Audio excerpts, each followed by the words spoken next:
कि रिज़ाइन दे के दफ़ा हो जाना चाहिए। महंगाई से आवाम इतने तंग है कि आपको बता नहीं सकता। जिसका 2-2 हज़ार 3-3 हज़ार बिल आता था उसका 20-20 हज़ार रुपये बिल आया। भिखारी आज़म ने इन तमाम पाकिस्तान के गरीबों को अपना बेनोई समझ लिया है। ये सोचता है कि शायद इनके पास हमारी तरह बहुत ज़्यादा पैसे होंगे इसके बनोइयों के पास। इनकी मिसाल ऐसे है, जाना तो इनका तय है। अब पंजाब चला गया, अब वफाक भी जाएगा। वो इनका बाप बैठा ना इमरान खान, वो अभी लॉन्ग मार्च की कॉल देगा अगर ये रिज़ाइन ना दिया तो। लेकिन दुबई में इनके जो इनका चोर एक भागा हुआ है जरदारी साहब, उसकी डील तो हो गई है वहाँ पे किसी के साथ, ठीक है। मान तो गया कि जनाब ठीक है जी हम अब रिज़ाइन करते हैं। मैं कहता हूँ उस भिखारी आज़म को कि अब दफ़ा और रिज़ाइन हो जाए। पहले तो जरदारी साहब नहीं मान रहे थे, अब सुना है कि दुबई में उनको किसी ने कायल कर लिया इस चीज़ पे कि इस भिखारी को कहे कि रिज़ाइन दे दे। हो सकता है 1-2 दिन के अंदर ये रिज़ाइन दे दे। अगर ये रिज़ाइन नहीं देता तो इसका बाप बैठा है ना इमरान खान, वो खुद ब खुद रिज़ाइन ले लेगा।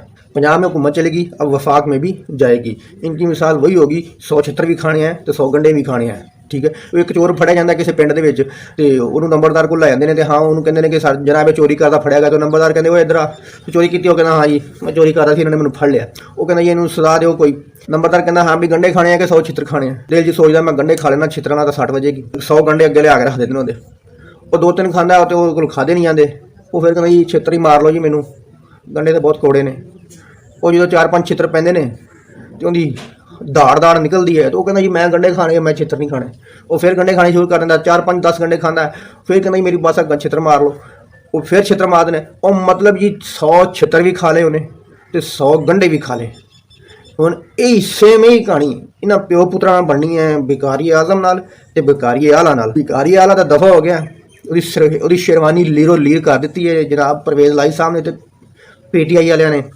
हुण इनकी शेरवानी जी भिखारी आज़म की जी शेरवानी भी लीरो लीर होने वाली है, या खुद लीरो लीर कर लेगा, पागल हो जाएगा, खुद ही पाड़ लेगा आपके कपड़े। इमरान खान शेरवानियाँ पाड़न का एक्सपर्ट बन गया है, जिवें कहने शेरवानियाँ पाड़ रहा हो सकता है कि 1-2 दिनों के मियाँ भिखारी आज़म साहब अपनी शेरवानी पाड़ लैन या इमरान खान आके पाड़ेगा।